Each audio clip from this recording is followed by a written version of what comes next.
Shalom saudara-saudara. Pada saat ini kita akan belajar lagi suatu fase atau suatu bagian pelayanan yang penting sekali sebagai hamba-hamba Tuhan. Sebelumnya saya ajak kita untuk tundukkan kepala sebentar. Terima kasih Tuhan untuk anugerah-Mu bagi kami. Kami boleh belajar untuk melayani dalam kerajaan-Mu. Engkau sudah memanggil kami menjadi kawan sekerja dalam kerajaan-Mu. Suatu hal yang luar biasa. Dan kami sungguh-sungguh berterima kasih.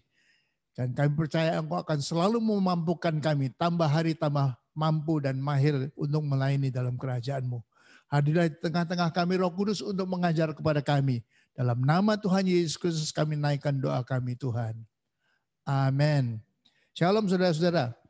Pada saat ini kita akan belajar tentang pelayanan kepada penderita penyakit terminal. Rasanya kok judulnya begitu muluk-muluk ya. Tapi penyakit terminal adalah penyakit yang akan membawa kematian. Kalau orang kena penyakit ini, kemungkinan besar dia akan meninggal. Next. Coba kita lihat ya, pengertian daripada pelayanan kepada penderita penyakit terminal ini.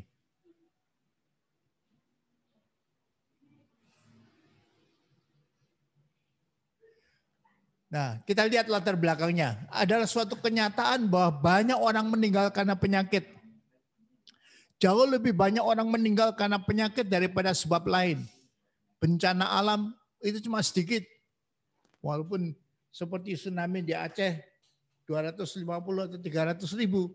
Tapi dibandingkan dengan orang yang meninggal karena penyakit itu kecil. Kecelakaan mobil. Walaupun tiap hari ada orang meninggal karena kecelakaan mobil. Tapi itu kecil dibandingkan dengan karena penyakit. Bunuh diri, tentunya bunuh diri jarang sekali ya. Walaupun itu bisa terjadi. Jauh lebih banyak orang yang meninggal karena penyakit daripada sebab-sebab lain. Sebab itu, dan penyakit yang membawa kematian itu kita sebut penyakit terminal. Penyakit yang ada akhirnya, ujungnya. Dan karena ada kenyataan ini, maka sebagai pelayan Tuhan kita harus melayani orang-orang yang akan mengalami kematian karena penyakit terminal ini. Jarang sekali pendeta harus melayani orang upacara pemakaman bagi orang yang bunuh diri. Itu jarang sekali. Jarang sekali karena kecelakaan mobil. Ada, tapi jarang sekali. Bencana alam. Walaupun ada banjir, walaupun ada gempa, memang ada yang meninggal, tapi dibandingkan dengan penyakit jauh lebih banyak orang yang meninggal karena penyakit. Kalau gereja saudara besar, misalkan lebih daripada 1.000, mungkin tiap bulan saudara harus mengadakan upacara pemakaman untuk anggota-anggota jemaat yang meninggal karena penyakit. Apalagi kalau mayoritas daripada jemaat saudara orang-orang yang sudah manula, yang sudah tua, bukan anak-anak muda, itu tentunya banyak dan mereka akan dipanggil pulang oleh Tuhan karena memang sudah saatnya, masanya, dan biasanya meninggal karena penyakit. Next. Jadi membawa konseli pada situasi penerimaan dan kelegaan seperti itu tujuan daripada pelayanan konselor. Jadi kalau hamba Tuhan tahu seorang anggota jemaatnya akan meninggal karena penyakit, tujuannya apa? Tujuannya bukan untuk kesembuhan, sebab dia akan meninggal. Sudah saatnya Tuhan akan panggil dia pulang ke rumah Bapak. Jadi tujuannya apa? Supaya dia itu bisa menerima.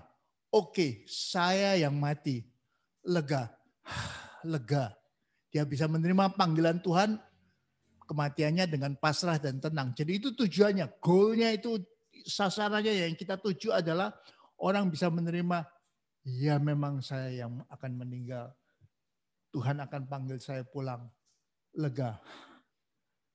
Tarik nafas dalam, keluarkan nafas. Dia bisa menerima keadaannya. Suatu tujuan bagi konseli yang menghadapi maut dan konselor yang melayani adalah kemampuan sesungguhnya dari konseli untuk berkata, terima kasih Tuhan, semuanya sudah beres dengan daku. Saya sudah siap pulang. Thank God, all is well with my soul. Semuanya sudah oke. Semuanya sudah beres. Di dunia ini sudah beres. Dan saya sudah sampai akhir hidup di dunia ini. Saya akan masuk dalam kekekalan. Terima kasih Tuhan. Itu tentunya ucapan kalau ini sungguh-sungguh dari dalam hati kita. Ini ucapan yang diharapkan terjadi pada orang yang akan meninggal karena penyakit terminal ini. Next. Nah, kalau kita bicara secara teologis ya, sebagai hamba-hamba Tuhan. Tapi sudah terjadi, diadakan penelitian oleh Dr. Kubler-Ross ini, bagaimana menghadapi kematian tapi secara psikologis. Jadi Dr. Kubler-Ross ini memeriksa orang-orang yang akan meninggal. Secara psikologis gimana keadaan jiwa mereka. Dan tujuannya kalau tadi saya memberi tujuan secara teologis, terima kasih Tuhan. Semuanya sudah beres. All is well with my soul. Kalau secara psikologis dia menerima. Acceptance juga menerima. Tapi menerimanya secara psikologis ya. Dari hasil penelitian terhadap orang-orang yang akan meninggal karena penyakit yang sudah tidak terobati, terminal illness, penyakit terminal, adalah adanya tahap-tahap yang biasanya mereka lalui, yaitu ada 5 tahap. Ini secara psikologis ya. Penyangkalan, denial, kemarahan, anger, tawar-menawar, bargaining, putus asa, resignation, dan akhirnya menerima. Acceptance, memang saya akan meninggal. Dan tujuan secara psikologis adalah nomor 5. Diarahkan kalau seorang masih nomor 1, 2, 3, 4 menuju ke nomor 5. Next. Nah kita lihat ya tahap-tahap secara psikologis ini. Pertama adalah menyangkal, denial. Konseling menyangkal bahwa dia akan mati. Enggak, saya masih muda, masa saya akan mati? Masih muda, masih remaja. Atau badan saya kokoh kuat seperti ini. Saya olahraga terus, masa saya akan mati? Enggak bisa, salah dokter itu. Salah dokter. Jadi konseling tidak bisa percaya bahwa dia yang sakit dan akan meninggal. Bahwa dokter mengatakan sudah tidak ada harapan. Kami sudah angkat tangan, sudah terima aja. Nah mungkin itu, dokter yang salah. Konseling dan keluarganya mungkin mengusahakan pengobatan ke luar negeri. Tapi di sana juga dokter-dokter sudah angkat tangan. Jadi ayo kita ke Singapura. Jangan-jangan dokter-dokter di Indonesia kurang pinter. Ayo kita ke Singapura, ke Malaysia, Pak Asik ya. Atau langsung ke Amerika atau ke Eropa. Sebab di sini kurang dokternya. Itu masih dalam tahap penyangkalan. Enggak, bukan saya akan mati, saya akan sembuh ini. Saya akan sembuh, saya akan sembuh. Saya masih muda begini, masa saya akan mati? Nyata juga bahwa sudah dibawa ke Singapura, sudah dibawa ke Australia, sudah dibawa ke Eropa. Nyata bahwa tubuhnya tambah lama, tambah lemah. Tidak ada reaksi positif terhadap obat-obatan yang diberi dokter, usaha-usaha dokter untuk menyelamatkan dia. Merosot terus, ternyata tidak ada reaksi positifnya. Tetap merosot aja. Dokter sana sudah angkat tangan. Udah nggak bisa diapa-apain lagi. Jadi tahap penyangkalan itu akhirnya harus diterima. Iya ya, jangan-jangan saya akan meninggal ini ya. Tapi kita sudah pergi keluarkan uang banyak terbang ke Singapura, ke Malaysia, ke Eropa atau ke Amerika.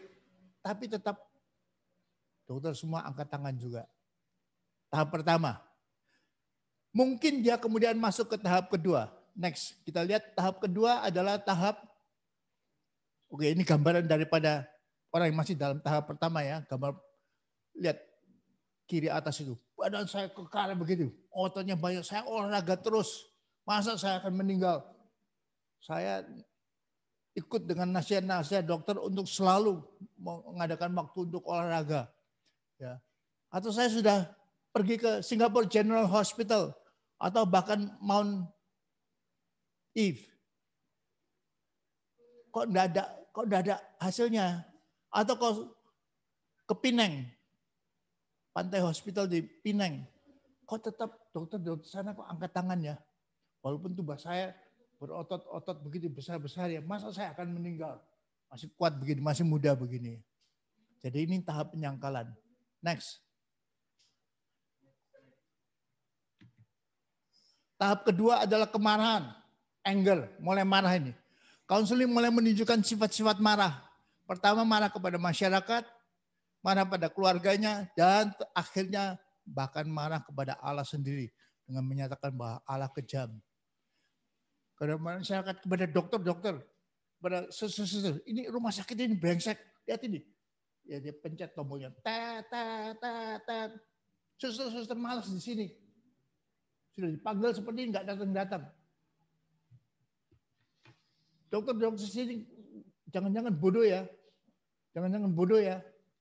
Jadi marah kepada keluarga. Kalau ada keluarga yang datang, dia mungkur menghadap ke tembok. Ya, karena dia marah, cemberut, marah begitu. Dan bahkan terakhirnya marah kepada Allah. Saya sudah doa-doa. Saya kan orang Kristen.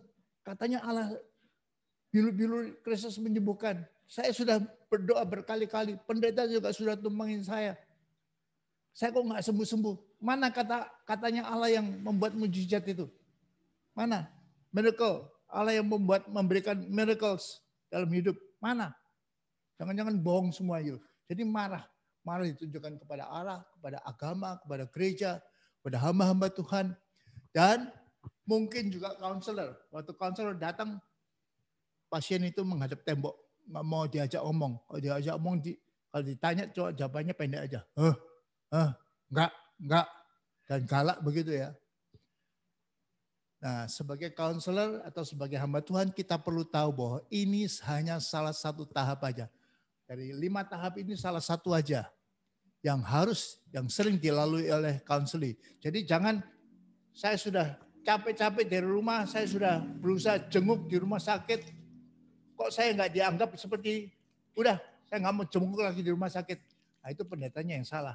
Karena dia tidak mengerti ada tahap kemarahan ini. Jadi counselor atau hamba Tuhan harus tetap melayaninya. Setelah berapa lama marah, sudah marah, siapapun dimarahin. Konseling melihat bahwa penyakitnya tetap berlanjut. Keadaannya kok tambah lama tambah parah ya.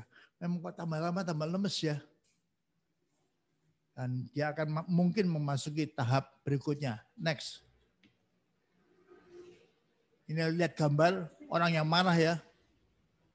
Mungkin menunjukkan keselnya itu dengan murung begitu aja. Marah. Next. Tahap yang ketiga secara psikologis adalah tawar-menawar, bargaining. Counseling mulai masuk tahap ini dengan mencoba tawar-menawar dengan Allah. Misalkan, kalau engkau menyembuhkan saya, aku akan menjadi hamba Tuhan. Aku akan jadi full timer. Aku akan misionaris ke Afrika. Utus saya ke Afrika Tuhan.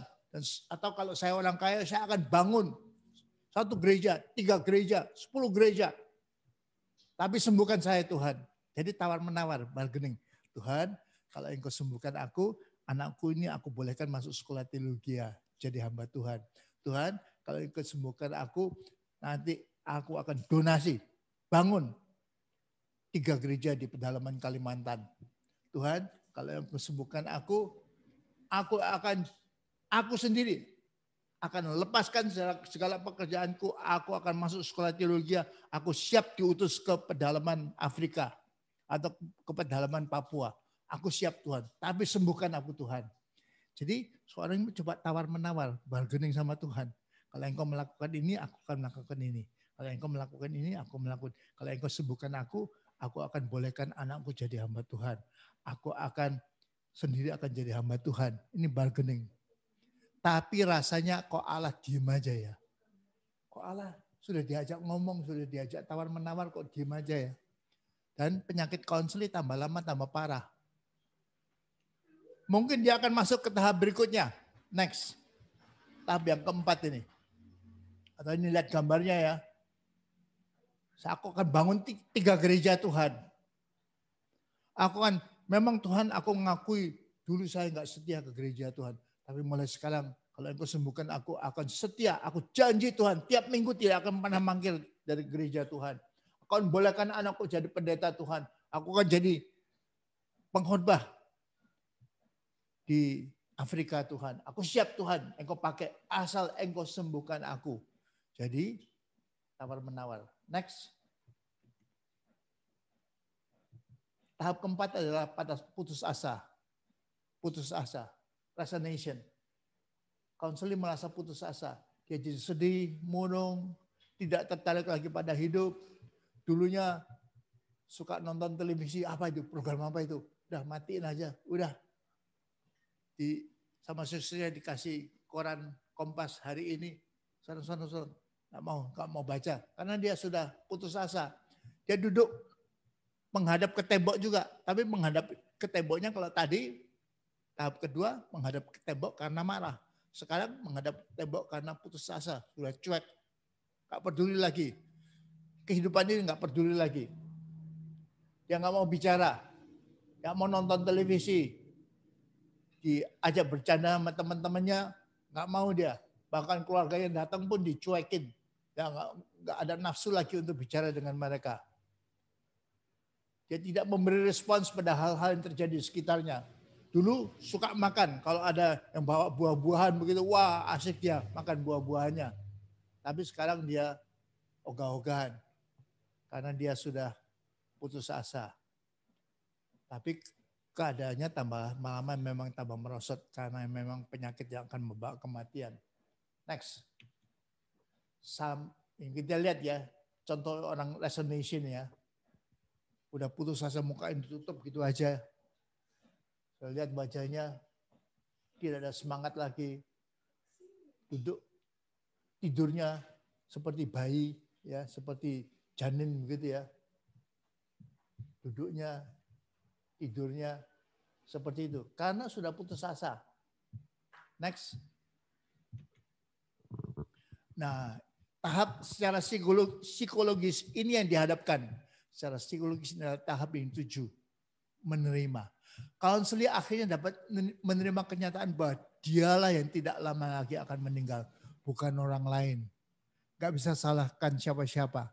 Percuma tawar-menawar sama Tuhan, percuma. Udah marah-marah percuma. Tetap saya akan meninggal. Jadi akhirnya dia mengatakan, memang saya akan meninggal. Dia menerima kenyataan. Dia sudah berusaha, segala macam usaha. Termasuk keluarkan uang banyak ke Amerika, ke LA, ke Boston, rumah sakit yang terkenal, kedokteran yang terkenal, ke Singapura, Mount Elizabeth. Tapi penyakitnya berjalan terus. Keadaan tubuhnya tambah lama, bertambah mundur. Secara sadar mungkin ia mulai memberi pesan terakhir kepada mereka yang akan ditinggalkannya. Ini tandanya bahwa dia mulai menerima. Dia mulai pesan-pesan kepada istrinya, kepada suaminya yang akan ditinggalkan, kepada anak-anak. Anak-anak tetap sekolah ya. Mama tidak mau kamu gagal sekolah ya. Mama tetap mau supaya kamu pinter ya. Jadi dengan demikian, kalau dia sudah bisa menerima, ia dapat mati dengan tenang. Tapi ini secara psikologis ya, kembali secara psikologis bukan teologis. Jadi memang lega, udah menerima saya yang akan mati. Dan nanti rumah ini kasihkan anak itu ya, rumah ini kasihkan anak nomor 2 ya, rumah ini kasihkan anak nomor 3 ya. Uangnya papa masih ada segini ya di bank ya, nanti dibagi rata ya. Jadi dia memberi pesan-pesan terakhir pada mereka yang akan ditinggalkan. Kita lihat next. Jadi ini gambaran orang yang sudah menerima. Oke, memang saya kena kanker sudah rontok semua rambut di kepalanya, di tubuhnya semua sudah rontok. Memang saya akan mati. Memang sudah dokter sudah angkat tangan, sudah tidak ada harapan. Tapi ya udah, oke, saya akan mati, saya akan terima keadaan saya. Jadi resignation, sudah nggak perlu marah-marah lagi, udah nggak perlu pengen keluar negeri lagi, sudah nggak pengen tawar-menawar sama Tuhan lagi, udah nggak putus asa, sudah nggak sedih berkelebihan, tidak, sudah menerima keadaannya.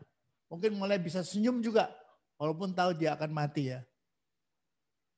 Next. Nah, kesimpulan secara psikologis ini, tidak semua pasien yang menderita penyakit terminal mengalami kelima tahap ini secara teratur dan berurutan. 1, 2, 3, 4, 5. Enggak. Ada yang bolak-balik tahap kedua dan ketiga meninggal. Ada mungkin mengalami tahap kedua, ketiga, keempat, belum sampai kelima, lalu sudah meninggal. Ada yang baru tahap pertama, masih menyangkali. Enggak, bukan saya akan mati. Saya tidak akan mati, masih kuat, masih muda. Masih umur 30, masa saya akan mati umur 30. Enggak masuk akal itu. Tapi kemudian dia sudah meninggal. Enggak sampai ke tahap kedua, tiga, empat. Atau yang ada yang bolak-balik. Tahap kedua marah, ketiga tawar-menawar, marah lagi, tawar-menawar lagi, marah lagi, mencoba tawar-menawar sama Tuhan lagi. Tiba-tiba dia ingat, oh saya mungkin kalau saya rayu Tuhan ini dengan bangun gereja, bangun 3 gereja di pedalaman Kalimantan. Jangan-jangan Tuhan luluh hatinya dan saya diberi kesembuhan. Tapi setelah dia tawarkan begitu sama Tuhan, Tuhan diem aja rasanya ya. Tetap tambah lama tambah parah. Tambah rambutnya jadi gundul gitu karena semua sudah habis. Rambut di tubuhnya karena kanker yang sudah terminal itu. Ada juga yang tidak pernah keluar dari tahap pertama, udah meninggal. Nggak sampai tahap kelima, nggak sampai menerima, nggak sampai kasih pesan-pesan terakhir, sudah meninggal. Nah, pelayanan konselor kepada orang yang menderita penyakit terminal sebenarnya lebih efektif bila konselor tahu bahwa ia menderita penyakit terminal. Jadi kalau mau melayani orang yang akan meninggal itu lebih efektif kalau orangnya itu tahu bahwa saya akan meninggal. Tapi biasanya keluarganya diam-diam, nggak mau memberitahu. Mungkin dokter sudah memberitahu, tapi dokter nggak mau memberitahu kepada pasiennya ya. Wah, dokter ada rasa nggak enak juga ya. Jadi dia memberitahu kepada istrinya. Silakan istrinya beritahu kepada suaminya atau memberitahu kepada anak-anaknya. Silakan ngomong sama papanya. Tapi anak-anak pada ketakutan juga sehingga semuanya nggak ada yang beritahu sama pasien yang akan meninggal ini. Nggak apa-apa, kita akan berdoa Tuhan akan sembuhkan Bapak. Nggak apa-apa, nanti kita akan jogging lagi tiap pagi. Nggak apa-apa, kita akan seperti kebiasaan kita akan setiap tahun kita akan jalan-jalan ke luar negeri lagi. Bapak jangan putus asa. Kita akan berdoa, berpuasa. Bapak akan sembuh. Jadi pasien masih dibohongin terus. Walaupun dokter mengatakan sudah tidak ada harapan. Siapkan aja, bawa pulang ke rumah aja. Kasih makan semaunya dia. Gak ada pantangan lagi. So, toh dia akan meninggal. Tapi keluarganya nggak berani ngomong bahwa papanya ini akan meninggal. Ya. Untuk itu pelayanan seorang konselor atau pendeta itu kurang efektif. Selama masih dibayang-bayangi dia akan sembuh, dia akan sembuh, dia akan sembuh. Kita tidak bisa efektif sungguh-sungguh pada pelayanan penyakit terminal ini. Sangat lebih baik kalau memang orang itu sudah mengalami penyakit terminal, sangat lebih baik kalau dia tahu bahwa dia akan meninggal. Dia akan meninggal, kita membinanya lebih enak, lebih baik, dan sasarannya bisa tercapai. Nanti kita akan bahas ya sasarannya ya. Jadi, gimana konselingnya bisa tahu? Pasiennya bisa tahu? Ya dokter yang ngomong. Dokter kadang-kadang ogah. Masa saya memberitahu? Ibu aja yang memberitahu bahwa suami ibu akan meninggal. Anak-anak aja memberitahu. Pokoknya saya sudah memberitahu kepada anak-anak, sudah saya lepas tanggung jawab. Anak-anak yang memberitahu kepada bapaknya. Gak enak kalau saya sebagai dokter saya yang memberitahu. Nanti dia akan marah-marah dan sebagainya ya. Next. Jadi pelayanan konselor pada orang yang menderita penyakit terminal lebih efektif bila konselor tahu bahwa dia menderita penyakit terminal. Memang saya akan meninggal. Saya akan meninggal karena penyakit ini. Nah, memang kita untuk memberitahunya gunakan hikmat ya, untuk memberitahu fakta keadaan dirinya. Jangan dikaget-kagetin ya. Ngomongnya ya, tapi yang serius. Pak, dokter sudah memberitahu kepada kita, Bapak sudah tidak ada harapan lagi untuk penyakit Bapak ini. Dokter sudah angkat tangan Pak. Jadi rumah sakit memerlukan tempat tidur Bapak ini. Kami keluarga harus bawa Bapak pulang aja. Dirawat sebaik-baiknya, dikasih, disayangin sama keluarga aja ke rumah. Karena dokter sudah angkat tangan Pak.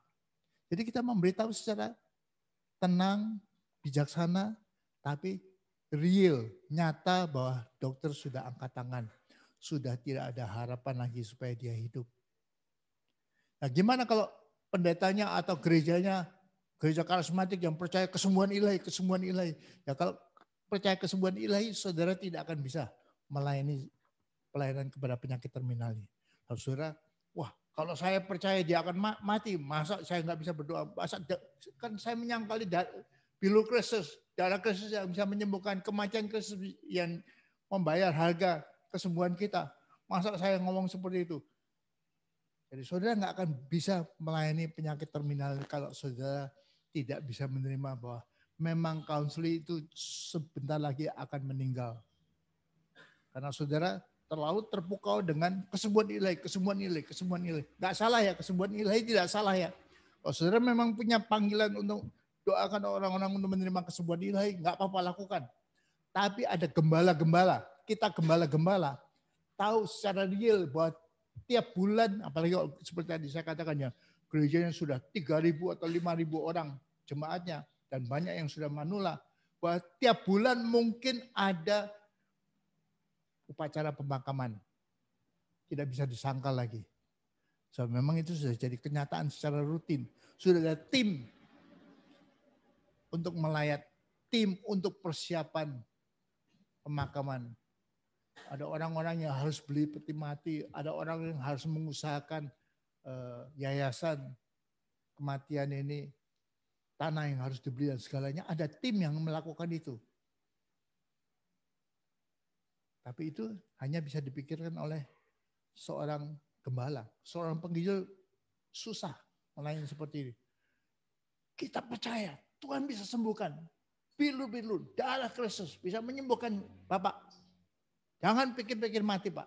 Jangan pikir-pikir meninggalkan dunia ini karena kalah oleh penyakit ini. Kita tolak itu. Itu pembicaraan seorang penginjil mungkin. Tapi gembala sadar bahwa memang anggota-anggota jemaat itu tidak ada yang hidup kekal. Semuanya akan mati. Semuanya akan mati. Tidak ada yang tidak akan mati. Jadi harus diberitahu, tapi memberitahunya dengan hikmat ya. Jangan dengan kasar ya. Jangan dengan mengejek dan sebagainya. Next. Nah, kalau tadi kita sudah bicara secara psikologis, sekarang kita bicara secara teologis. Apa itu sasarannya dan tugasnya apa? Tugas konselor Kristen adalah mempersiapkan konseling untuk menghadapi kematiannya secara keseluruhan. Keseluruhan artinya baik secara psikologis maupun secara teologis, kerohaniannya. Keadaan jiwanya menerima bahwa memang saya akan mati dan kerohaniannya udah terima. Kesimpulannya, kalau ini ya, bagi sasaran seorang hamba Tuhan, kesimpulannya semua sudah beres dengan hidup kita. I'm clear with God, self and others. Saya sudah beres dengan Allah, saya sudah beres dengan sesama, dan saya sudah beres dengan diriku sendiri. Semuanya sudah beres. Dengan Allah sudah beres. Dengan diriku sendiri sudah beres, sudah bisa menerima. Dan dengan sesama sudah bisa menerima. Ini keberesan tiga. Keberesan dengan Allah, keberesan dengan diri sendiri, dan beres dengan orang lain. Hubungan yang beres dengan Allah, hubungan yang beres dengan diri sendiri, hubungan yang beres dengan orang-orang lain. Keluarga, teman-teman, dan sebagainya. Ini tujuannya Counselor Kristen atau hamba Tuhan atau pelayan-pelayan Tuhan. Next. Nah, beres dengan Allah. Kita bahas pertama dulu ya, beres dengan Allah. Pada pelayanan dengan Counselor Kristen, secara relatif keadaan ini mudah dicapai lewat pengampunan. Karena dia sudah anggota jemaat yang setia, sudah orang Kristen menahun, sudah oke, hubungannya dengan Allah sudah beres. Jadi menghadapi kematian udah beres, dengan Allah beres. Lebih sulit kalau tugas konselor semasa hidupnya menolak Allah. Gak percaya adalah Allah, apa-apaan itu. Saya gak percaya Yesus Kristus mati bagiku. Dan pada saat ini rasa bersalahnya menghalanginya datang kepada Kristus. Dan pengakuan Kristus sebagai Tuhan dan Allahnya itu terhalang. Karena selama hidup saya gak percaya. Masa saya enak-enak pada saat terakhir saya mau terima Kristus. Kok enak saya? Saya kan orang jahat seperti ini. Masa Kristus mau terima saya? Masa Allah mau masukkan saya dalam surganya? Karena saya orang yang jahat seperti ini. Nah, itu lebih susah. Saudara, kita harus menginjili. Dan mungkin konselor adalah orang terakhir yang dipakai Tuhan untuk menginjilinya. Jangan segan-segan untuk menginjilinya. Sebab ini adalah saat terakhir. Orang terakhir, mungkin hamba Tuhan, konselor ini adalah orang terakhir yang bisa menginjili dia. Supaya dia keluar daripada neraka kekal, masuk dalam surga kekal. Di antara siswa-siswa kita, ada oma-oma yang akan meninggal juga. Mungkin siswa-siswa cucunya itu orang terakhir yang bisa datang dan menginjili dia sebelum dia itu meninggalkan dunia ini. Dan akan, ya arahnya cuma dua. Kita tidak percaya ada arah tiga ya. Pertama neraka kekal atau surga kekal. Gak ada jalan ketiga. Kita tidak percaya ada jalan ketiga. Hanya pilihannya neraka kekal atau surga kekal. Penderitaan kekal, menangis, meratap, meraung, teriak-teriak kesakitan, dibakar di api neraka secara kekal, miliaran tahun, atau surga kekal, damai sejahtera dengan Allah, kebahagiaan kekal, sukacita kekal, memuji, menyembah kekal kepada Tuhan. Pilihannya cuma dua ini, nggak ada jalan ketiga. Bagi iman dalam iman Kristen ya, cuma ada dua ini. Jadi kita harus habis-habisan menghadapi orang yang akan meninggal karena penyakit terminal, kita harus habis-habisan. Kita mungkin orang terakhir yang dipakai Allah untuk membawa dia keluar daripada neraka kekal, masuk ke dalam kehidupan kekal bersama dengan Tuhan. Dan saudara jangan ragu-ragu, jangan malu-malu, jangan apa baik ya. Saya nggak terlalu kurang ajar kalau ngomong keras seperti ini ya. Kepada papa, opa, oma yang sudah tua, tapi belum pernah terima Kristus sebagai Tuhan dan Juru Selamat. Kalau saya tidak melakukan hal ini, jangan-jangan opa nanti masuk neraka kekal. Opa yang saya sayangi, yang menyayangi saya dan saya sayangi, yang aku sayangi, masa dia akan menderita kekal? Mulai hari ini kalau dia meninggal, dia akan menderita kekal. Bukan saja 100 tahun, bukan saja 1000 tahun, bukan saja 1.000.000 tahun. Tapi kekal selama-lamanya menderita. Jadi kita merasa kebutuhan seperti itu, kita mestinya jadi, kita semua orang Kristen mestinya jadi gila-gilaan. Jadi penginjil ya. Bukan saja mereka yang masih kuat, yang masih hidup, yang masih strong begitu ya. Tapi juga orang-orang yang sudah mendekati ajalnya. Di ambang kematiannya. Kita harus gila-gilaan. Ayo injili dia. Sebab mungkin kita cucu yang terakhir. Atau orang terakhir yang bisa menginjili dia. Sehingga dia dibawa keluar dari neraka kekal. Masuk ke dalam surga kekal. Karena pada waktu kita menginjili. Walaupun dia sudah tua begitu. Mungkin sudah hanya bisa menatap kita aja. Kita sendiri gak yakin dia ngerti atau enggak. Opa. Kalau opa mau terima Kristus sebagai Tuhan dan Juru Selamat, opa angguk ya. Dia angguk-angguk. Dia sungguh-sungguh terima. Opa, kita akan berdoa ya. Opa ikuti. Walaupun opa tidak bisa mengucapkan kata-kata lagi karena sudah terlalu lemah. Tapi opa yakin ya. Yakini doa yang saya ucapkannya. Lalu kita membimbing dia dalam doa untuk menerima Tuhan sebagai Tuhan dan Juru Selamat Kristus. Kematian Kristus di atas kayu salib. Untuk keselamatan dia. Menerima Kristus sebagai Tuhan dan Juru Selamatnya. Dia, walaupun dia, kalau opa percaya, mau ikut doa saya, hanya ketipin mata ya. Nanti saya tahu bahwa opa percaya. Atau kalau dia bisa masih genggam saya erat-erat 2 kali ya. Tandanya bahwa opa mau terima Kristus sebagai Tuhan dan Juru Selamat. Atau hanya ngomong, iya, walaupun dia tidak bisa mengucapkan kata-kata bersama dengan kita. Doa terakhir ini ya. Next. Nah, pelayanan counselor menjadi penginjilan dengan penuh kasih dan kesabaran. Tapi harus dengan berani. Walaupun keluarganya yang lain semua masih Buddha atau Konghucu atau Muslim atau Katolik atau apa. Tapi kita menginjili dengan penuh kasih dan kesabaran. Konselor Kristen perlu menawarkan anugerah Allah, kasih Allah, pengampunan Allah, dan keselamatan Allah melalui putranya Yesus Kristus. Firman Allah mengatakan dalam Matius 16 ayat 26 ini. Apa gunanya seorang memperoleh seluruh dunia, tapi kehilangan nyawanya? Apa gunanya jadi kaya raya konglomerat nomor 1 seluruh Indonesia atau seluruh dunia? Tapi akan begitu meninggal, begitu kecebur di neraka kekal, menderita kesakitan terus. Buat apa? Kaya luar biasa di dunia ini. Semua ditinggalkan, nggak bisa kita bawa satu berlian kecil aja. Kita punya berlian banyak sekali ya, karena kita konglomerat nomor 1 di dunia. Ambil satu aja, taruh di kantong untuk dinikmati dalam kekekalan. Tidak bisa, tidak ada gunanya. Oh, dulu orang-orang Cina kan supaya jalan di dunia sono itu terang, matanya ditutup dengan berlian satu-satu gitu. Supaya nanti di kekekalan jalannya itu terang, nggak gelap. Tapi justru kuburannya dibongkar orang untuk curi berlian di matanya ini. Sebab tidak bisa, berlian $1 pun tidak bisa dibawa dari dunia ini ke dalam kekekalan. Nggak ada yang bisa dibawa. Seperti kata firman Allah, kita masuk dalam dunia ini telanjang bulat. Nanti keluarnya juga telanjang bulat. Walaupun kita pakai pakaian bagus ya, pakai jas pengantin begitu ya. Atau pakai pakaian pengantin yang, kalau seorang wanita pakai pakaian pengantin yang heboh sekali. Putih, bersih, dibikinkan setelah meninggal sebelum dikubur. Tapi kita menghadap kekekalan dengan telanjang bulat.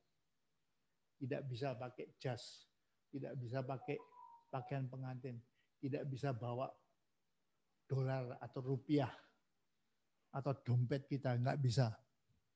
Jadi firman Allah mengatakan apa gunanya seorang memperoleh seluruh dunia, punya gunung cengkeh, satu gunung cengkeh semua, luar biasa kayanya, tapi kehilangan nyawanya. Apa gunanya itu?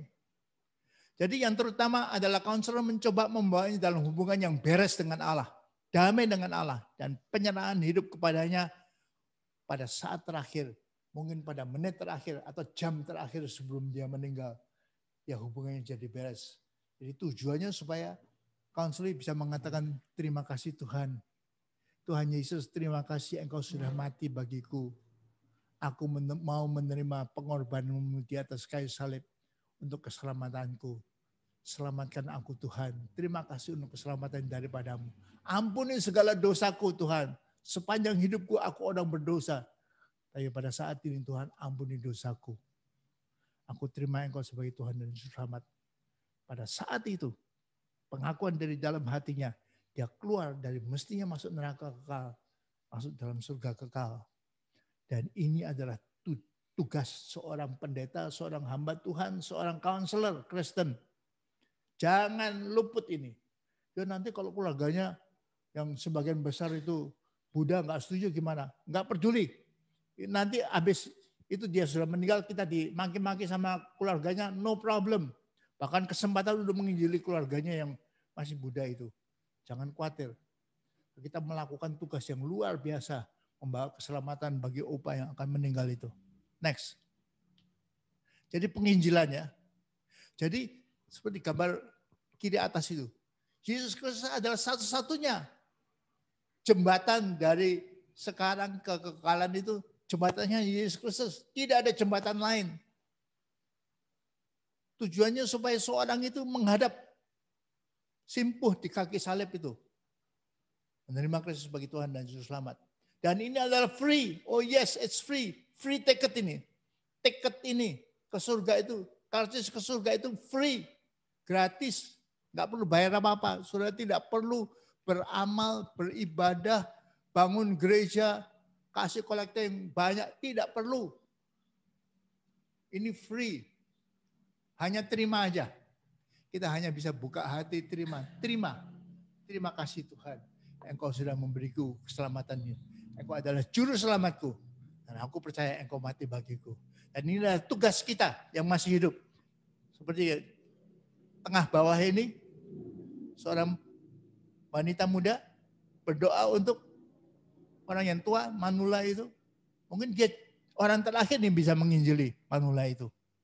Atau tengah itu kanan, anak-anak muda mendoakan seorang yang di rumah sakit, ataupun kanan bawah itu. Untuk papa yang akan meninggal, seorang bisa sangat efisien mendoakan supaya dia menerima keselamatan kekal. Kalau sementara hidupnya dia masih menolak Kristus sebagai Tuhan dan Juru Selamat. Dan ini adalah free ya, free. Saudara punya karcis gratis yang banyak setumpuk ini. Harus dibagi-bagi kepada siapapun juga. Terutama kepada opa, oma kita yang akan meninggal. Bagiin gratis supaya dia tidak masuk neraka kekal. Next. Nah, yang kedua adalah setelah beres dengan Allah, sudah hubungan beres, Allah sudah mengampuni segala dosa saya. Yesus Kristus sudah mati bagi saya. Yesus Kristus sudah menyediakan jalan saya masuk ke surga. Semua sudah beres. Kalau saya mati sekarang pun sudah beres. Karena sudah beres dengan Allah. Nah, kemudian beres dengan diri sendiri. Keadaan ini lebih mudah setelah konsuli tahu bahwa ia sudah beres dengan Allah. Berdamai dengan Allah, menyerah dengannya. Kita dapat berkatakan, beres juga dengan saya. Ia dapat berkata semuanya sungguh-sungguh sudah beres sekarang. Saya bebas. Saya nggak perlu marah-marah. Saya tidak perlu frustrasi. Saya sudah oke. I'm okay. Oke, saya oke. Saya oke. Saya adalah oke. Ini pentingnya pelayanan pengampunan dari Allah. Yesaya 1 ayat 18. Setelah Allah mengampuni segala dosa saya, Allah menyucikan saya putih bersih dari ujung rambut sampai telapak kaki saya. Jadi sekarang saya ini putih bersih di hadapan Allah. Saya oke, nggak ada cacat lagi. Saya nggak jahat lagi. Saya bukan orang berdosa karena dosa saya sudah diampuni oleh Allah. Ini pengampunan dari Allah, pentingnya penyucian ini. Orang itu sadar bahwa saya sekarang sudah kudus, suci, putih, bersih dari ujung rambut sampai telapak kaki. Walaupun dulu waktu masih muda jadi preman, pernah keroyok orang sampai orang yang mati, pernah tabrakin mobil orang sampai mati, sampai orang yang mati, pernah tusuk orang, pernah bully orang sampai uangnya itu rontok semua. Dan saya menikmati uang orang dengan merampok, dengan bully orang seperti itu. Walaupun jahatnya seperti itu. Sekarang sebelum saya meninggal, saya sudah serahkan diriku. Saya sudah terima Kristus sebagai Tuhan dan Juru Selamat. Dan saya sudah diampuni dosa saya. Putih bersih seperti salju dari ujung rambut sampai telapak kaki. Ini pemberesan dengan diri. Jadi saya oke, saya beres. Bukan saja beres dengan Tuhan, beres dengan diri sendiri juga. Next. Jadi free, I'm free. Sudah lihat kebebasan, free at last. Jadi apabila anak itu memerdekakan kamu, Yohanes 8 ayat 36, kamu pun benar-benar merdeka. Jadi saya sungguh-sungguh sudah merdeka ini. Gambar-gambar atas itu, melihat laut bebas itu, aduh asiknya ya. Saya bebas ya, bisa lari-lari dengan bebas. Rantai sudah dipatahkan, free at last. Sungguh-sungguh bebas.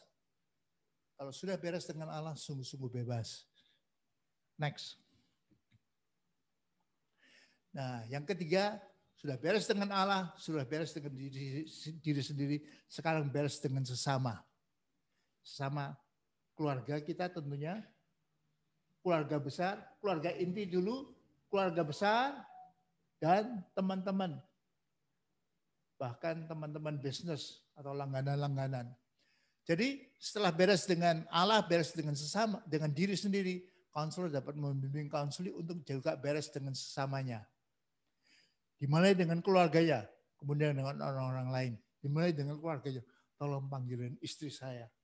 Istrinya datang mengatakan, sorry ya, dulu saya sudah mengecewakanmu. Dulu saya sudah selingkuh, saya nyakit di hatimu. Dulu saya suka pukulin kamu. KDRT, saya suami yang parah. Sorry ya, ampuni saya ya. Ampuni saya. Dan kalau istri mengatakan, ya aku ampuni engkau. Udah beres dengan istri. Lalu dengan anak-anak. Ini seakan-akan kita tersungkur, minta ampun. Ampuni saya. Pada anak-anak, misalnya anak nomor 1 ya.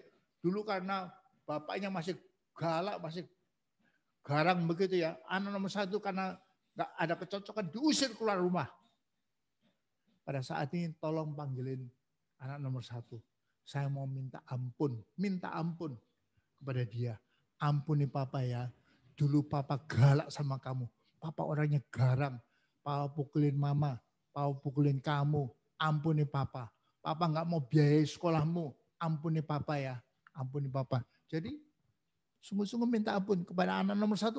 Kemudian anak nomor 2, anak nomor 3, sampai seluruh keluarga beres. Jadi saya sudah beres dengan istri ataupun suami, kalau ini seorang wanita, dengan 3 anak sudah beres semua. Sudah oke. Nggak ada ganjalan lagi. Nah kalau anaknya lagi sudah di Amerika gimana? Nggak bisa pulang ke Jakarta atau ke Kalimantan. Ya tulis surat. John, misalkan anaknya yang di Amerika ya. John, ampuni papa. Papa sudah galak kepada kamu waktu kamu masih remaja. Papa suka pukulin kamu waktu kamu masih kanak-kanak. Ampuni papa. Papa yang jahat. Papa suka melakukan KDRT. Kamu sering lihat papa pukulin mama. Ampuni papa yang kejam seperti ini. Tuhan sekarang sudah ampuni papa. Dan papa minta ampun kepada kamu. Udah tanda tangani. Kirim suratnya atau titipin seorang. Kalau orang yang di Amerika si Johnny itu terima surat daripada papa ini, mungkin dia benci kepada papanya. Saya benci sekali sama papa saya. Papa saya galak, papa saya pukulin mama. Waktu saya mau bela mama saya ditendangin sama papa. Papa sering pakai gaspernya pukulin saya. Papa, saya benci sekali sama papa. Saya mau bunuh papa. Tapi supaya saya nggak bunuh papa, saya kabur. Saya kabur dari rumah. Saya berpetualangan jatuh bangun. Tapi saya tidak mau ketemu papa lagi. Sebab saya benci sama papa. Akhirnya dia itu dapat kesempatan untuk studi di luar negeri. Tiba-tiba dia dengar, dapat telepon daripada mama. Pulang John, papamu lagi sakit. Kata dokter sudah ada harapan. Silakan pulang. Enggak mah. Saya benci sama papa. Saya sudah sumpah saya tidak akan mau ketemu papa lagi. Ya udah. Nggak mau pulang, ya udah nggak mau pulang. Tiba-tiba beberapa hari kemudian terima telepon lagi daripada mama. John, papamu sudah meninggal. Tapi kami belum tutup peti. Masih tunggu kamu. Silakan pulang, silakan pulang. Kalau kamu masih mau pengen lihat wajah papa sebelum dikubur, silakan pulang cepat-cepat. Kami akan tunggu sebelum kami tutup peti. Kita tetap marah. Ma, saya sudah ngomong saya tidak mau lihat papa lagi. Saya jijik lihat papa, saya benci lihat papa. Karena papa dulu galak sama saya. Saya benci sama papa. Ya udah, akhirnya papanya dikubur. Udah. Beberapa tahun kemudian tiba-tiba dia ingat surat papanya. Ini dia sudah terima itu. Dia buka, dia baca bahwa dia sendiri mungkin sudah bertobat dalam gereja, dia semuanya melayani. Saya kok jahat ya, saya jahat. Kenapa hubungan saya sama papa kok sampai patah, sampai berantakan seperti itu ya. Memang papa jahat kepada saya, tapi saya kok tidak mau mengampuni. Yesus Kristus perintahkan kepada saya untuk mengampuni 70 kali 7 kali bahkan kepada papa. Dan papa sudah minta ampun kepada saya. Kenapa saya nggak mau mengampuni? Saya jahat ya, ampuni saya Tuhan, minta ampun. Dia minta ampun dan bertobat kepada Tuhan. Tapi gimana ya, papa sudah meninggal, gimana hubungan saya sama papa ya? Dan waktu dia buka surat daripada papanya, dia baca, papanya sudah ampuni papa. Papa mau bereskan hubungan papa sama kamu, John. Papa dulu galak sama kamu, ampuni papa. Dan papa juga ampuni segala dosamu, John. Baca itu lega dia. Ternyata saya sama papa itu sudah beres. Udah nggak ada ganjelan.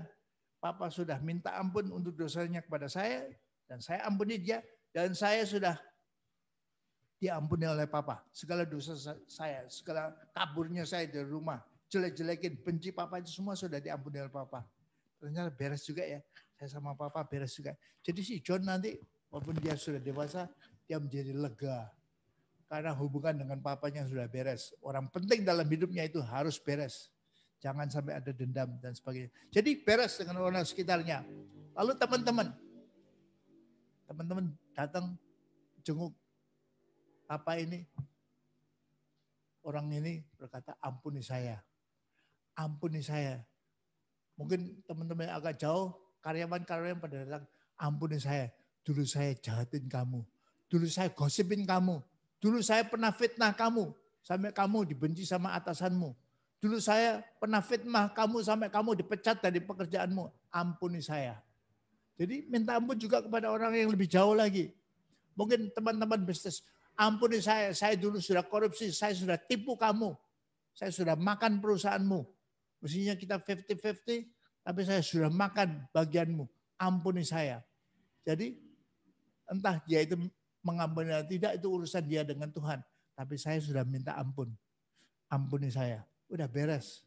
Sudah clear dengan dia. Jadi clear dengan orang yang dekat, clear dengan orang yang sedengan, clear dengan orang yang jauh.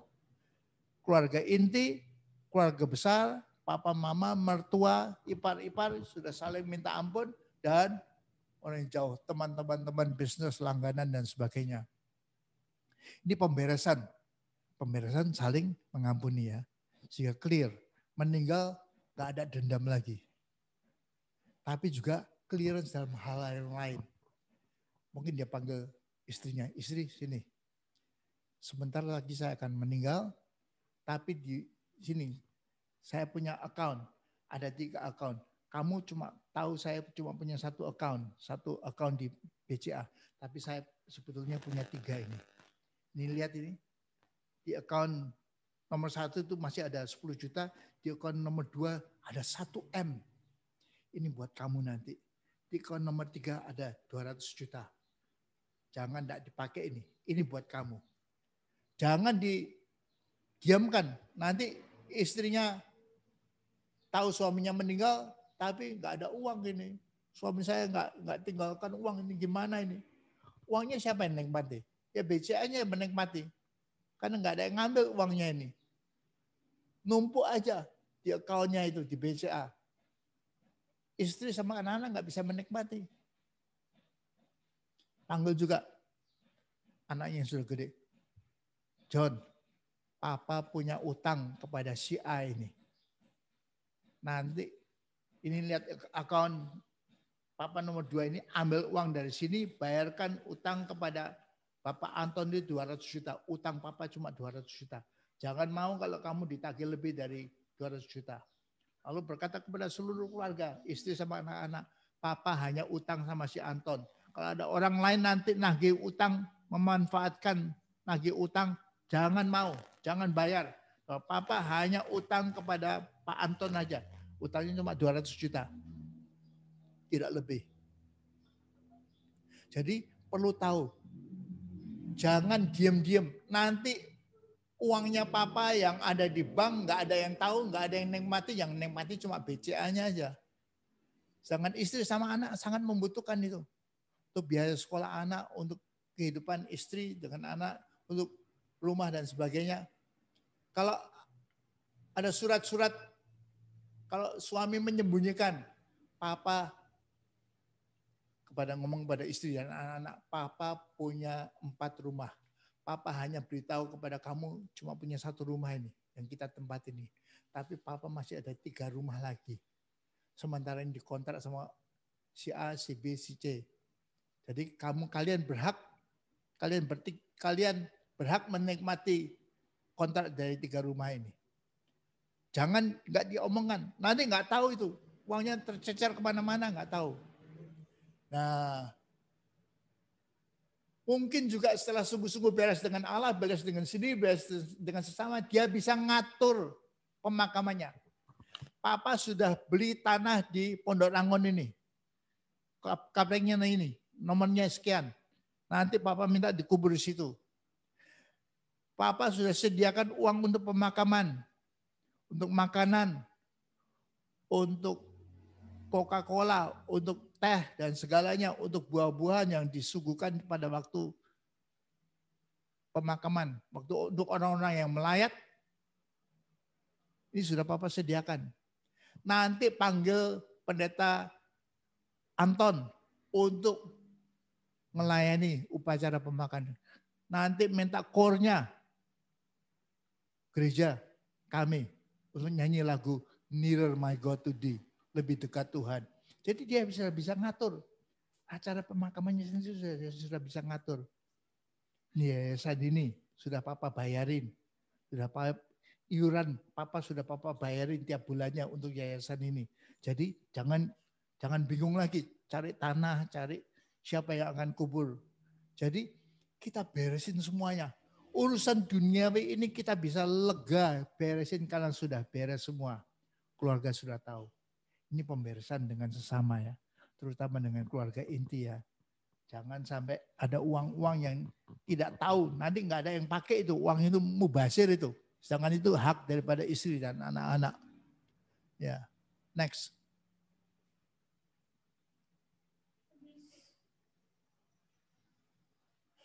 Next, silakan. Ya, jadi pemberesan dengan istri. Ampuni papa, ampuni saya. Saya dulu pernah selingkuh 2 kali. Ampuni, saya menyakiti hatimu. Minta ampun kepada istri. Suami akan meninggalin. Kepada anak-anak pelukin. Anak satu-satu perlu dipelukin. Papa sayang sama kamu. Papa sayang sama kamu. Mama sayang sama kamu. Tahu ini. Kalau ada hati yang patah dulu. Aku dulu sudah nyakiti hatimu. Ampuni aku. Aku dulu sudah selingkuh. Ampuni aku. Aku dulu sudah sia-siain kamu. Ampuni aku. Aku dulu suami yang suka KDRT. Ampuni aku. Dan pada keluarga inti, keluarga besar ya. Semuanya jadi beres. Sehingga oke. Lega. Meninggalkan dunia ini dengan lega. Keluarganya juga lega ya. Next. Teman-teman. Bukan saja keluarga inti, teman-teman ya. Karyawan. Sesama karyawan. Kantor. Ya.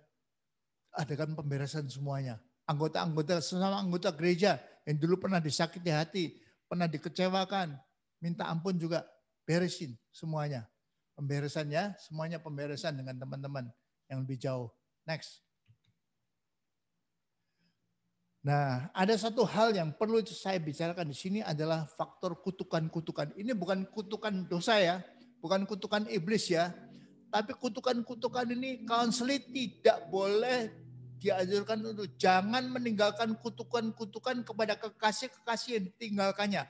Ini kutukan ini apa? Ini beban-beban yang seharusnya tidak diberikan kepada anggota keluarga.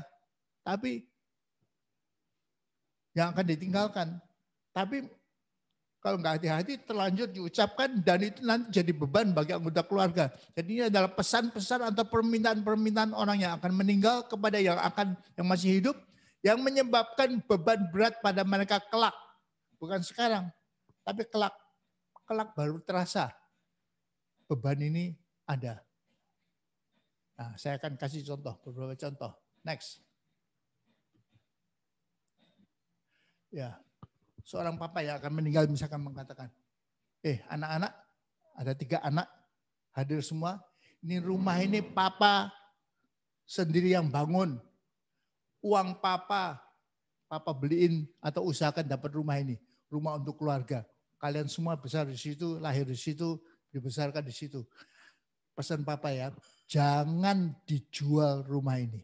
Siapa yang butuh, kepepet, tidak ada tempat tinggal, silahkan. Salah satu dari 3 anak ini, si A, si B, si C, nomor 1, nomor 2, nomor 3, silahkan tinggal di rumah ini. Dengar pesan papa? Ya pak, ya pak, ya pak. 3-tiganya kan angguk-angguk, ya, ya, ya. Itu kutukan enggak? Itu bisa jadi beban. Nanti kalau papanya sudah meninggal, 10 tahun kemudian semuanya sudah sukses. Ada yang tinggal di Amerika, ada yang tinggal di Eropa, ada yang sudah pindah nikah sama orang Australia. Lalu rumah di Jakarta mau diapain? Diapain? Dijual? Nggak boleh, kata papa. Jangan dijual ya rumah ini ya. Diapain? Tinggalkan pada siapa? Tinggalin sama rontok begitu. Lama-lama beredup gitu. Jangan mungkin ada salah satu cucu yang perlu sekolah. Bayarin sekolahnya di Los Angeles. Uang untuk jual rumah itu sebetulnya cukup untuk bayarin. Tapi karena dulu sudah jadi sama papa, nggak boleh dipesan papa yang terakhir tidak boleh dijual. Yang nggak ada yang berani jual. Ini jadi beban. Jadi kutuk. Ini gambar kiri bawah ini, rambut yang panjang. Ini sungguh-sungguh terjadi. Ini saya mengalami ini. Seorang ibu mau meninggal, dia pesan sama anak perempuannya. Kasih nama aja Ina begitu. Ina, mama sayang sama rambutmu panjang ini. Kamu cantik sekali rambutmu panjang ini. Janji sama mama ya Ina ya, jangan pernah dipotong ya. Rambutnya jangan dipotong ya. Ya, Ma. Ini kan permintaan mama yang akan meninggal ya. Si Ina tadi menjawab, ya Ma. Ina janji tidak akan pernah potong rambutnya ini. Kutuk gak itu? Itu nanti akan jadi kutuk. Setelah mamanya meninggal 10 tahun, menikah dengan seorang suami dan modelnya sudah rambut jadi pendek semua. Nggak mau lagi rambut panjang, sudah nggak model. Dan nyucinya susah sekali. Berapa lama ngabisin sampo ya? Berapa hari sekali harus dicuci. Kalau rambut pendek kan gampang sekali. Tapi ini menjadi beban. Dan suaminya sudah nggak suka. Istrinya rambut panjang. Potong aja rambutmu. Potong aja. Gak bisa, saya sudah janji sama mama. Nggak boleh kena gunting ini. Udah panjang itu kita dibiarkan. Sudah panjang sampai ke pinggang, sampai ke lutut. Nggak berani potong karena dulu janji sama mama. Tidak akan potong rambutnya. Saya akan dosa kalau saya melanggar janji sama mama. Janji sama orang mati dianggap lebih parah ya. Mobil yang indah itu. Papa tinggalkan mobil yang indah. Mobil kuno. Tapi waktu itu mahal. Tapi sekarang sudah jadi siap untuk masuk museum. Tapi Papa kasih pesan, jangan pernah dijual mobil ini. Ini mobil kebanggaan keluarga. Kebanggaan keluarga. Kebanggaan Papa. Mobil harta Papa yang luar biasa. Jangan pernah janji ya anak-anak 1, 2, 3. Janji ya. Tidak pernah dijual ya. Nah itu jadi beban ini. Ini jadi kutuk ini. Mobil ini mau diapain nanti? Udah tua. Jadi dipelihara enggak? Kalau enggak dipelihara, rasa bersalah juga ya. Tapi lama-lama tambah lapuk, lama-lama tambah rontok begitu. Benar-benar dunia tidak ada yang kekal. Semuanya fana. Lama-lama merontok itu. Jadi beban nih mobil yang kelihatannya indah dulu. Mobil kuno ini. Nah, saya lihat gambar kanan ini. Bawah ini. Kuburan. Mungkin di Kerawang ya. Kuburan apa ini? Kerawang yang terkenal? Sangat terkenal ya. Mahal. Ini Papa sudah beli tanah yang luas. Yang di tengah itu Papa Mama kubur situ ya. Yang samping-sampingnya 3 anak ini ya kubur situ ya. Papa sudah siapin. Yang lebih jauh lagi untuk cucu keponakan boleh dikubur. Tapi ini lokasi kompleks ini. Ini buat keluarga Papa. Waktu hidup rame-rame ngumpul di Jakarta. Waktu mati rame-rame ngumpul di Kerawang ya. Kalian semua sudah Papa sediain. Nah, Papanya meninggal. Semua anak sudah janji, ya. Ini tanah saya ini, tempat saya ini. Wah ini kapling saya ini. Tapi kemudian pada sukses. Pindah ke New York. Pindah ke Houston. Pindah ke London. Sukses di sana. Pindah di Sydney. Gimana? Kalau mati dibawa pulang ke Indonesia enggak? Terus dikubur di Kerawang. Gimana? Ya kan dulu sudah disediain Papa. Saya harus dikubur berdampingan sama Papa. Ini kubur keluarga. Buat apa? Harus berdampingan sama Papa. Buat apa berdampingan sama Mama? Kan sudah disediain. Gimana kalau saya meninggalnya di Florida? Apa dibawa pulang ke Indonesia? Kan beban berat sekali. Buat apa? Kubur, apa istimewanya kubur di Kerawang? San Diego Hills itu. Buat apa? Ya itu kan tanah yang mewah. Ya memang mewah. Papa kan mahal, sudah bayar mahal-mahal. Ya memang harganya mahal tanah di situ. Tapi buat apa? Dari Florida diterbangkan kan mahal sekali. Peti mati naik pesawat ke Indonesia dibawa ke Kerawang. Buat apa? Itu menjadi beban. Itu menjadi dalam tanda kutip kutukan bagi keturunan. Suatu saat saya mengalami suatu sungguh-sungguh ini. Kutukan yang berat sekali. Saya melayani seorang ibu yang akan meninggal. Ibu itu sudah terminal, akan meninggal. Tapi sebelum meninggal, dia tinggalkan pesan-pesan yang seperti menjadi kutukan. Suaminya masih ada, dan ada anak-anak yang sudah besar. Dan ada adik perempuan yang masih single. Adik perempuan daripada ibu yang akan meninggal ini. Dia berkata kepada seluruh anggota keluarga, nanti anaknya 3. 1 sudah gede, 2 sedengan, yang ketiga masih kecil. Masih 1 tahun atau 2 tahun masih kecil. Ibu ini berkata, nanti ya, kalian semua janji ya, sumpah ya, janji ya. Nanti kalau saya sudah mati, anak pertama, anak kedua boleh dipelihara oleh papanya, tapi anak ketiga ini yang masih kecil sekali ini titipkan kepada adiknya, adik perempuannya. Biar adik perempuannya yang besarkan dia. Pikirnya kenapa? Karena kalau saya meninggal, suami saya masih muda, nanti akan nikah sama orang lain. Kalau anak yang 2 ini bisa punya mama tiri. Tapi kasihan anak yang ketiga, anak bungsu ini kasihan dipiara sama ibu tiri. Supaya nggak dipiara oleh ibu tiri, ibu ini kasih pesan, kasihkan kepada, berikan kepada adik perempuannya. Kutukan nggak ini? Ini menjadi kutuk. Nanti kalau sang ibu ini sudah meninggal, gimana? Papanya sama saudara-saudaranya mau sayangi adik yang paling kecil itu, tapi harus dipisahkan. Harus pindah rumah. Adiknya ibu ini gimana? Adiknya jadi beban. Saya belum nikah. Kok saya dibebani anak kecil begini? Saya nggak bisa piara. Masa saya jadi single mother? Nanti gimana masa depan saya? Siapa yang mau nikah sama saya? Saya bawa anak kecil seperti ini. Dan si anak kecil gimana? Saya sayang sama papa. Saya pengen dipeluk sama papa. Tapi kenapa saya dipisahkan sama papa? Saya mau kumpul sama kakak-kakak saya. Walaupun papa nanti nikah, saya punya ibu tiri, nggak apa-apa. Tapi kenapa saya dipisahkan daripada papa? Dipisahkan dari kakak saya? Itu menjadi kutuk. Istri sebelum meninggal, dia memberikan pesan-pesan yang berat bobotnya karena pesan orang yang mau mati, tapi akan menjadi kutuk bagi suami, anak-anak, dan adiknya. Nah, menghadapi itu semua gimana? Sebagai hamba Tuhan gimana? Kalau itu sudah terjadi, kutuk-kutuk sudah diberikan, sudah orangnya sudah meninggal, gimana? Next. Udah habis ya? Nah, apa yang harus kita lakukan?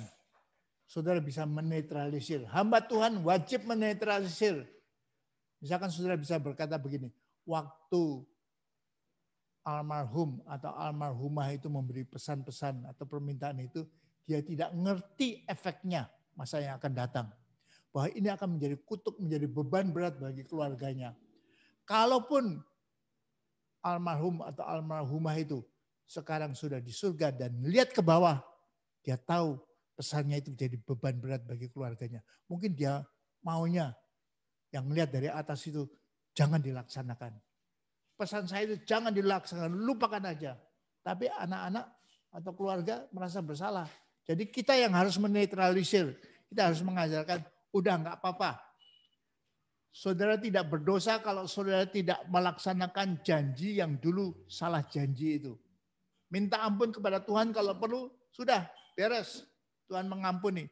Saudara tidak perlu rambutnya panjang terus sampai ke lutut. Tidak perlu. Dipotong nggak apa-apa. Nggak berdosa. Saudara tidak perlu pertahankan rumah yang sudah tua, yang sudah reot, sudah buruk sekali, sudah mau runtuh. Tidak perlu dipertahankan.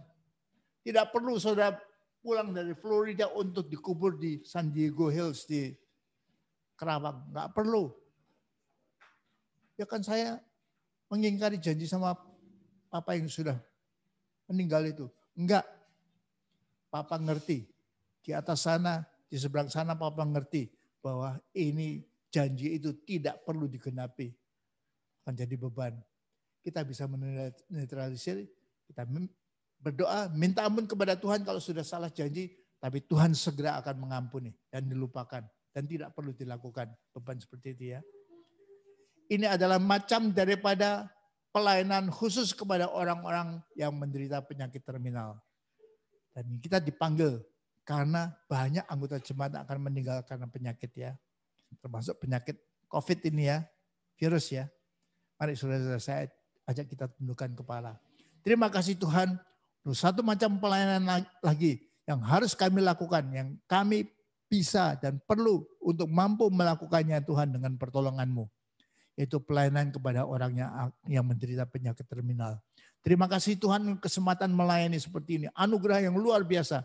Tapi beri kepada kami hikmat, kebijaksanaan, kecerdasan yang daripada-Mu. Roh Kudus selalu ajar kami. Dalam nama Tuhan Yesus Kristus kami naikkan permohonan kami Tuhan. Amin.